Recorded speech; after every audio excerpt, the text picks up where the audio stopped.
Génération FM. Generation FM, the best radio. Génération FM. Alors, je voudrais dire que le thème proprement dit, c'est Forum sur l'emploi, fenêtre sur l'agriculture et le tourisme, moteur de croissance.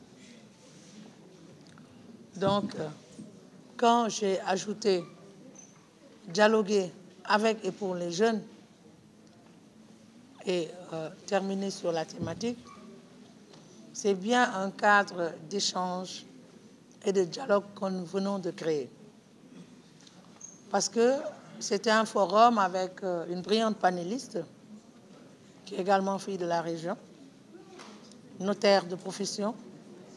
Mais ce que nous avons voulu, c'est que non seulement montrer aux jeunes qui sont dans les écoles de formation et qui ont eu à choisir les deux secteurs, agriculture et tourisme, d'abord les potentialités de la région, identifier également les goulots d'étranglement qui font que les enfants, les jeunes ne se retrouvent pas dans tous les dispositifs qui aident à favoriser leur employabilité et à favoriser l'emploi pour les jeunes.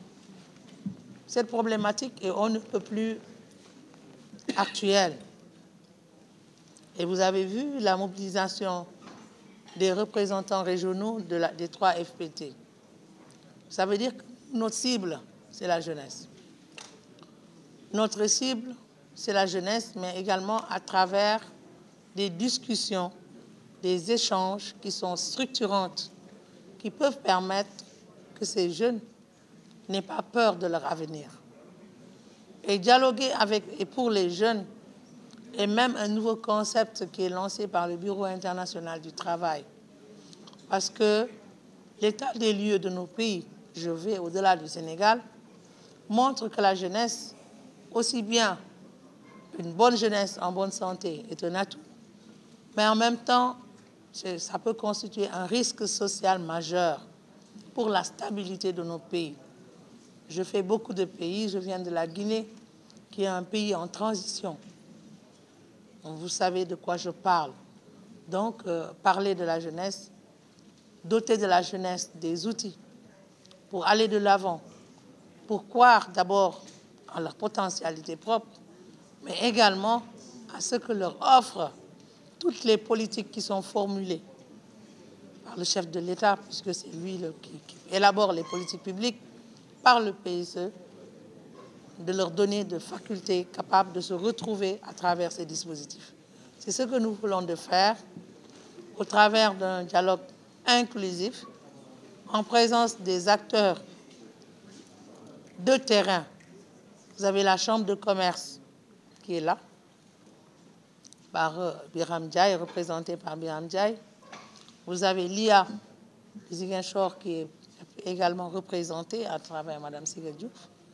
Vous avez également à ses côtés le représentant d'un homme qui a la Casamance au cœur. Je veux nommer M. Seydou Sané. Et vous avez vu, le sport aujourd'hui est en train de devenir fédérateur dans ce pays. Et quoi qu'on le veuille ou non, nous sommes obligés de retourner vers ses vertus.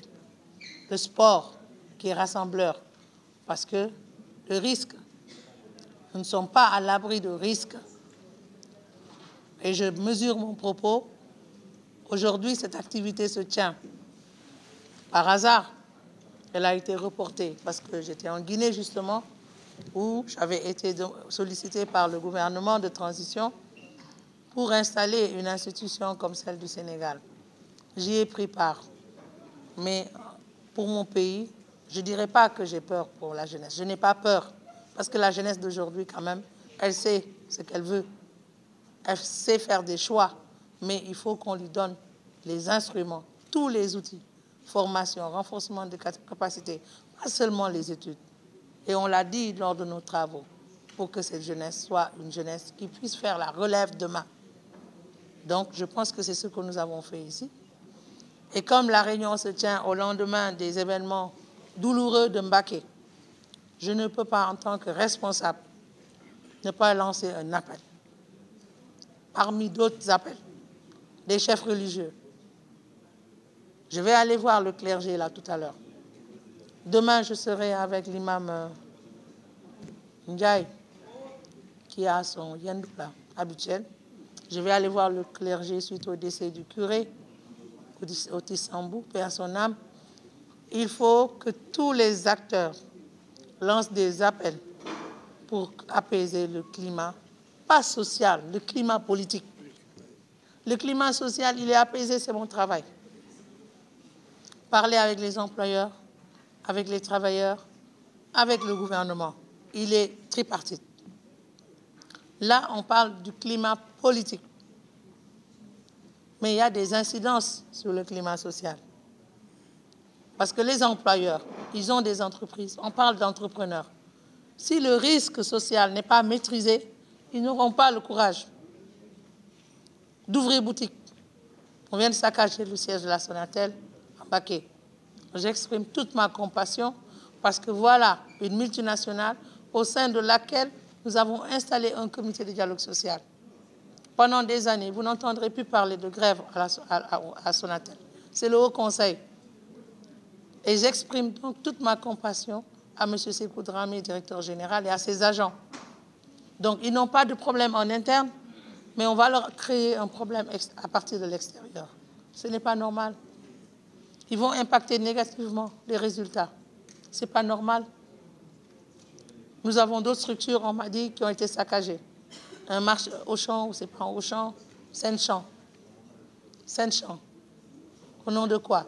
Et pourtant, on parle de la promotion de l'emploi. Il faut que nous déloussissons tous les acteurs. Sénégal, comme disait quelqu'un, douma émigré, fii laay toog Ziguinchor bi laay toog keneen Diourbel lay toog keneen Fatick lay toog ñun ñëpp suñu biir. Donc vraiment, c'est le contexte qui fait que je suis obligée de lancer cet appel aux autorités, à tous les acteurs politiques, mais surtout l'appui des chefs religieux qui sont également les partenaires du Haut Conseil du dialogue social. Quand nous avons été mis en place, nous sommes allés voir tous les chefs religieux, le clergé et également les chefs religieux, Tivaouane Touba, Ndiassane, Pire, pour dire que nous sommes là, nous sommes dans le dialogue social. Mais nous savons que quand quelqu'un se lève dans son quartier le matin, s'il a un problème, il va aller chercher l'imam du coin. Et nous avons fait toutes les villes religieuses. Donc aujourd'hui, si le Sénégal arrive à un tournant, nous avons le droit, l'obligation d'élever la voix pour que Dieu entende nos prières et les prières de tout le monde. Parce que personne n'est épargné. Quelqu'un qui passe, qui n'a rien à voir, prend une balle. C'est l'enfant de quelqu'un. C'est l'avenir d'une famille. Et l'État ne peut pas le remplacer. Quels que soient les millions qu'on va vous donner, on ne peut pas vous remplacer un enfant. Lolo nañ koy sóoraale ñu dellu ci seen xel li fa am fii la ma fekk mais nelawuma avec en plus la voix qui tonne, mais heureusement j'ai été entendue. Je vous remercie en tout cas. Génération FM. Generation FM, the best radio. Génération FM.